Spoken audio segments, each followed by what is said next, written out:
हमारे मन में बहुत सारे सवाल होते हैं हमारी ज़िंदगी को लेकर, हमारी लाइफ के अलग अलग एस्पेक्ट्स को लेकर बहुत सारी कंफ्यूजन्स होती हैं।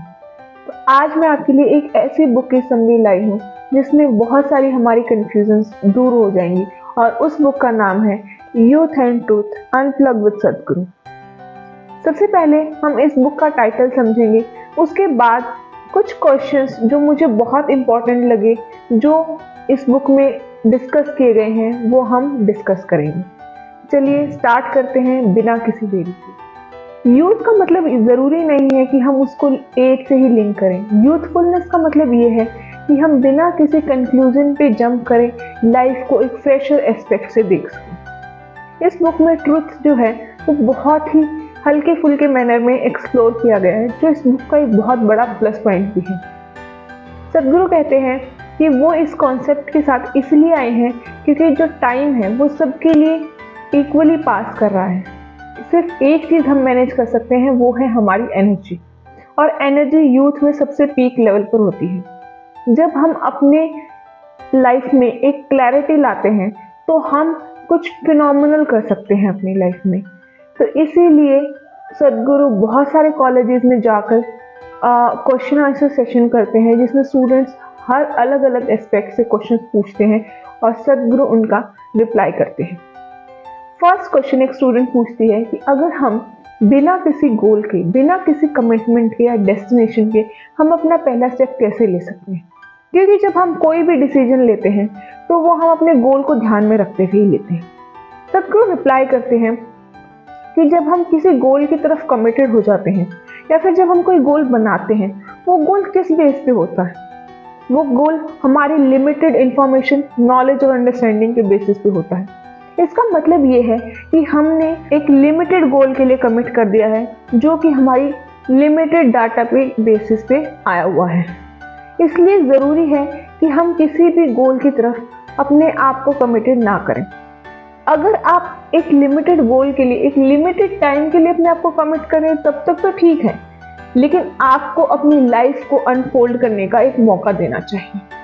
अगर हम हमेशा यही सोचते रहेंगे कि हमें इस चीज़ के बाद क्या मिलेगा या हम क्या करेंगे तो क्या मिलेगा, तो सदगुरु कहते हैं कि अगर आपको इतनी कंफ्यूजन है तो मैं आज आपकी ये कंफ्यूजन क्लियर कर देता हूँ कि आपकी लाइफ का एंड पॉइंट आपकी डेथ है।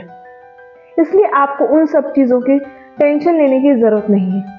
सबसे इम्पॉर्टेंट चीज़ ये है कि हमारी लाइफ का जो एक्सपीरियंस है वो कितना ज़्यादा ब्यूटीफुल और इंटेंस है। इसीलिए जब भी हम अपनी लाइफ में कोई मेजर डिसीजंस लें, हम किसी एक ऐसी जगह पे जाए जहाँ पे हमारे डिसीजंस ना हमारे पीयर्स से इन्फ्लुएंस हो, ना टीचर्स से, ना पेरेंट्स से, ना हमारी सराउंडिंग से। हमारी लाइफ का डिसीजन इस बेस पे नहीं होना चाहिए कि हमारा घर कितना बड़ा होगा, हमारा चीज़ें हमें कितनी मिलेंगी, क्योंकि ये सिर्फ लाइफ की एक्सेसरीज हैं। हमें लाइफ पर ध्यान देने की ज़रूरत है। फॉर एग्जाम्पल, हम अपनी लाइफ में ऐसा तो नहीं करते ना कि पहले फ़ोन का कवर खरीद लिया और उसके अकॉर्डिंग फ़ोन खरीदने जा रहे हूँ। हम फ़ोन के अकॉर्डिंग फ़ोन कवर खरीदते हैं। हम अपनी लाइफ का अपना जो एटीट्यूड है, अगर हम उसको पहचान लेते हैं, हमारा जो एप्टीट्यूड है हम उसको देख लेते हैं, तो फिर सर्वाइवल इंश्योर करना तो बहुत ही ईजी हो जाता है। इसीलिए आपको सीरियसली अपने आप से एक क्वेश्चन पूछना है कि हम इस लाइफ के साथ, अपनी लाइफ के साथ क्या करना चाहते हैं। एक और स्टूडेंट सदगुरु से पूछती है कि जब उन्हें इतनी नॉलेज है, जब वो इतने ज़्यादा एफिशिएंट है, तो क्या उनको कभी भी सुपीरियरिटी कॉम्प्लेक्स फील होता है। सदगुरु इस बात का रिप्लाई वे कहते हैं कि कॉम्प्लेक्स का मतलब ये है कि हमने अपनी लाइफ में कुछ अज्यूम कर लिया है और हम अपनी अजम्पशंस को कंक्रीटाइज कर रहे हैं। कहीं ना कहीं हम अपने आप को फूल बना रहे हैं कि हम अपनी लाइफ में कहाँ तक जाएंगे। इसलिए बहुत ज़रूरी है कि हम अपनी लाइफ में किसी भी तरीके के कॉम्प्लेक्स को ना आने दें। हमें सुपीरियरिटी कॉम्प्लेक्स फील कब होता है? जब हमें लगता है कि हमें औरों से बहुत ज़्यादा नॉलेज है। नॉलेज का मतलब क्या होता है कि हमने कुछ इंफॉर्मेशन गैदर कर ली है, उसके बेसिस पे हम कंक्लूजन अराइव कर रहे हैं।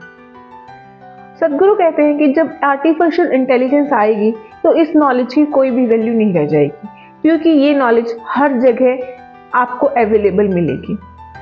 आप भी देखते होंगे फ्रेंड्स कि बहुत टाइम पहले जब लिटरेसी रेट इतनी नहीं थी, लोग इतने पढ़े लिखे नहीं थे, तो जो लोग पढ़ लिख सकते थे उनकी वैल्यू बहुत ज़्यादा थी। लेकिन आजकल पढ़ा लिखा होना एक बहुत ही नॉर्मल चीज़ हो गई है। इसी तरीके से जो बहुत ज़्यादा नॉलेजेबल लोग हैं, जिनको लगता है कि उनके पास बहुत ज़्यादा नॉलेज है, कुछ टाइम के बाद उनकी कोई भी वैल्यू नहीं रह जाएगी। इसलिए हमें अपनी लाइफ में कॉम्प्लेक्स नहीं लाना चाहिए, अपनी लाइफ में क्लैरिटी लानी चाहिए। क्लैरिटी का मतलब ये है कि हम जैसी चीज़ें हैं हम उसको एज इट इज़ देखें। नेक्स्ट क्वेश्चन सदगुरु से पूछा जाता है कि हम अपनी लाइफ में डिसकंटेंट और लोनलीनेस को कैसे हैंडल करें। सदगुरु कहते हैं कि एक तरफ तो हम फ्रीडम पाना चाहते हैं और दूसरी तरफ हम अपने आप को किसी चीज़ या किसी इंसान के साथ बांधना चाहते हैं। हमें अपनी लाइफ में क्लियर करना है कि हमें फ्रीडम चाहिए या बॉन्डेज। अगर हमें क्लियर हो गया है कि हमें फ्रीडम चाहिए, तो फ्रीडम के लिए करेज की ज़रूरत होती है। फ्रीडम को हैंडल करने के लिए क्लैरिटी और स्ट्रेंथ की ज़रूरत होती है। हमें ये समझने की ज़रूरत है कि हमारी लाइफ में हम जो भी एक्सपीरियंस कर रहे हैं वो हम मेरे पास क्या है या क्या नहीं है उस पर डिपेंड नहीं करता है। अगर हम सिर्फ अपनी नीड्स के थ्रू ही ड्रिवन होंगे तो हम बहुत ही मीगर लाइफ को लीड करेंगे। लेकिन अगर हम बिना अपनी नीड्स को ज़्यादा ध्यान देते हुए लाइफ में अच्छे से रहेंगे तो हम एक मैग्निफिशेंट लाइफ लीड करेंगे, क्योंकि हम एक मी सेंट्रिक लाइफ से छुटकारा पा सकते हैं। इसलिए बहुत ज़रूरी है कि हम ये समझें कि हमें अपनी लाइफ में इस अलोननेस को कैसे हैंडल करना है। अगर हमने अपनी लाइफ में अपनी इस अलोननेस को हैंडल करना नहीं सीखा, इसका मतलब ये है कि हमने अपनी लाइफ में कुछ भी नहीं सीखा। इसके बाद नेक्स्ट क्वेश्चन पूछा जाता है कि क्या रोल है डिसीजन मेकिंग में हार्ट का और माइंड का। हम जब डिसीजन लेते हैं तो हमारे पास बहुत सारी चॉइसेस होती हैं। हम उन चॉइसेस में से एक डिसीजन लेते हैं और लेकिन हम दूसरी चॉइस को बिल्कुल छोड़ नहीं पाते और उस चॉइस के बारे में सोचते रहते हैं। जैसे इसमें जिस स्टूडेंट ने क्वेश्चन पूछा था उनका सिनेरियो ये था कि वो उनके पास पहले दो ऑप्शन थे कि वो आईआईटी कर सकती थी और दूसरा वो फॉरेन जा सकती थी। तो उन्होंने आईआईटी चूज किया और फॉरेन जाना छोड़ा। लेकिन आईआईटी चूज करने के बाद भी वो हमेशा ये सोचती रहती थी कि अगर वो फॉरेन जाते तो उनकी लाइफ कैसी होती, तो दूसरा ऑप्शन पूरी तरीके से छोड़ नहीं पाए। हमारे साथ भी ऐसा ही होता है कई बार। तो वो पूछती हैं सदगुरु से कि हमारी लाइफ में बेस्ट डिसीजन क्या है और हम उसको कैसे ले सकते हैं। सदगुरु कहते हैं कि इस लाइफ में बेस्ट थिंग जैसी कोई चीज़ नहीं होती। When we put our heart and soul into something, then that thing will turn out very significantly, very magnificently. इसीलिए कोई भी चीज़ किसी और इंसान की नज़रों में बहुत ही नॉर्मल हो सकती है, लेकिन वो हमारे लिए बहुत ज़्यादा इम्पॉर्टेंट हो सकती है, सबसे ग्रेट टास्क हो सकता है और हमें अपनी लाइफ में वही चीज़ करनी चाहिए। हमें लोगों के थ्रू अपने काम को या अपने आप को डिफाइन नहीं करना चाहिए।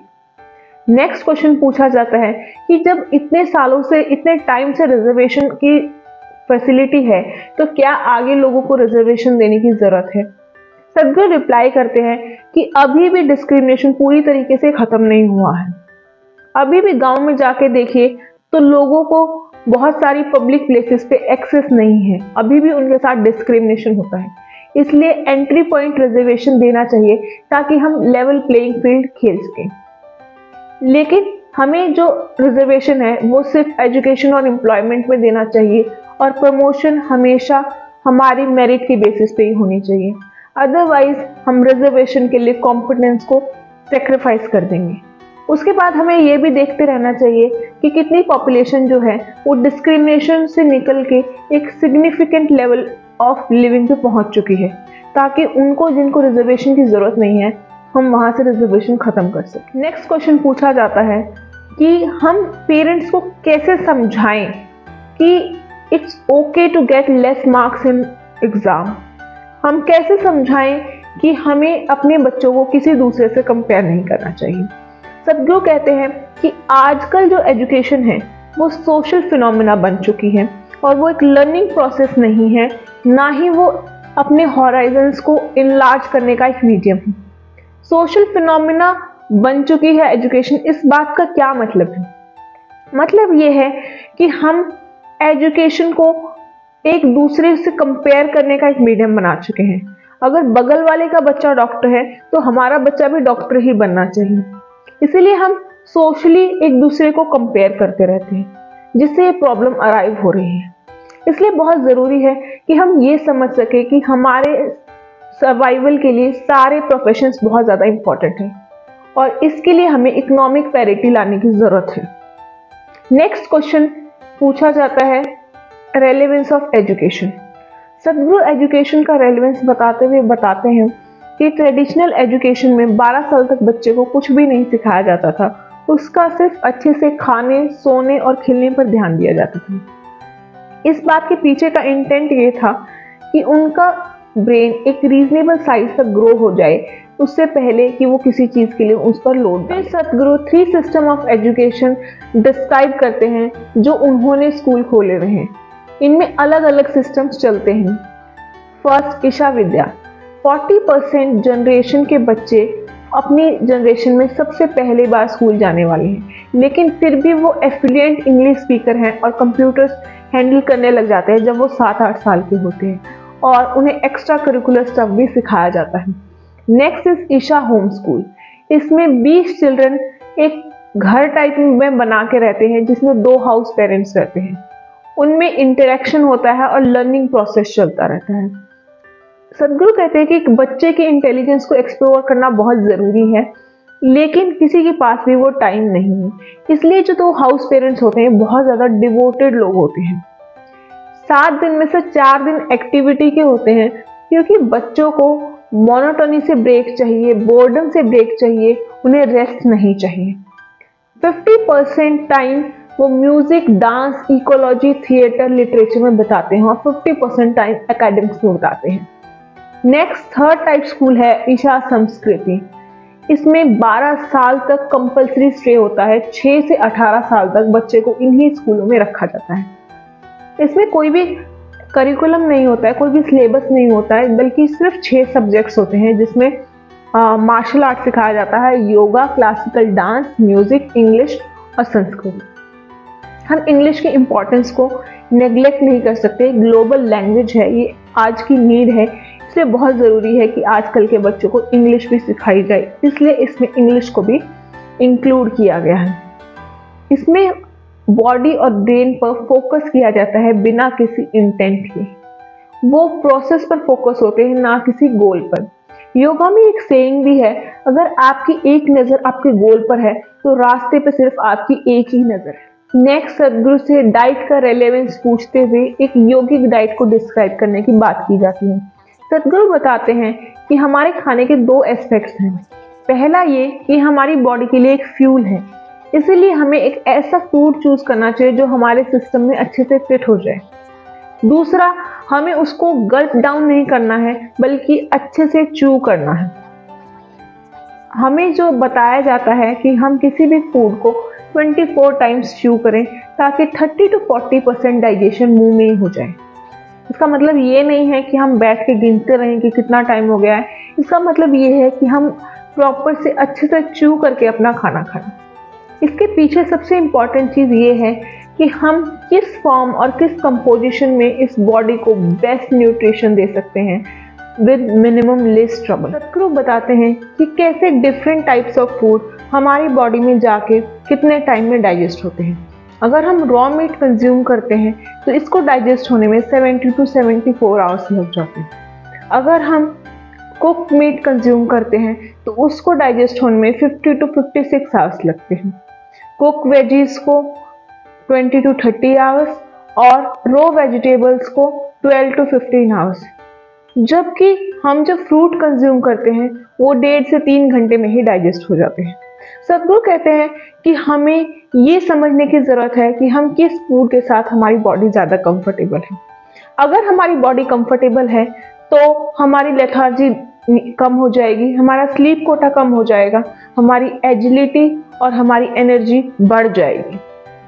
तो फ्रेंड्स, आज हमने देखा कि कैसे सदगुरु कहते हैं कि हमें गोल सेटिंग नहीं करनी चाहिए। सुपीरियरिटी कॉम्प्लेक्स कैसे क्या होता है, हम अपनी लाइफ में डिसकंटेंट और लोनलीनेस को कैसे हैंडल कर सकते हैं। फिर हमने देखा कि कैसे हम अपनी लाइफ में बेस्ट डिसीजन ले सकते हैं, इस दुनिया में बेस्ट चीज़ कोई होती भी है या नहीं।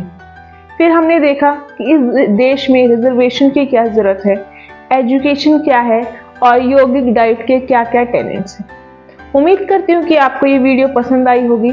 अगर आपको ये वीडियो पसंद आई है तो लाइक, शेयर एंड सब्सक्राइब कीजिए एंड ऐसे ही वीडियोस देखने के लिए हमारे साथ बने रहिए।